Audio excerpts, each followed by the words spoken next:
Čia vaina. Sveiki. Tai va, šiandien svečiuose turime inžinierių krepšelį. Paprastai ką inžinieriai daro, kai nori testuoti protokolus arba reikia iš vienos sąsajos pasikeisti kitą.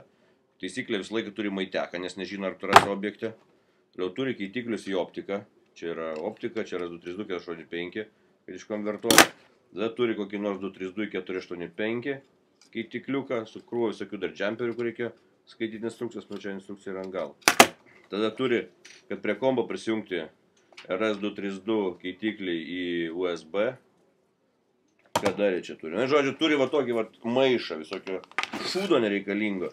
Ir ta maišė yra va visokių laidelių, čia vienokios jungtis, čia kažkokios kitokios, čia dar kažkoks šūdas, o parašyta TSPI. Nu va, žodžiu, va tiek, va visokio, čia dar ne viskas. Šitą tik pradėjau, čia dar yra egzotiškesnių daiktų. Ir kiekvienas asmeniškai per savo gyvenimą sukaupė va štai tokį unikalų rinkinį visokio šlamšto.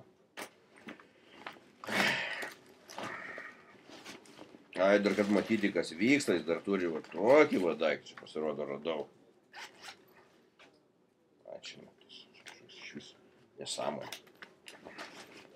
Visokio tokio mėšlo prisikrauna pilnas tašes, tada jie važiuoja į objektą dirbti ten dievais, o ten atvažiavę, krūvas laiko skiria tam, kad visą šitą nesąmonę susijungti, susikioti varžteliais ir taip toliau.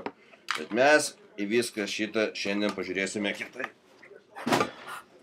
Tai va, o mes turime va tokį dalyką.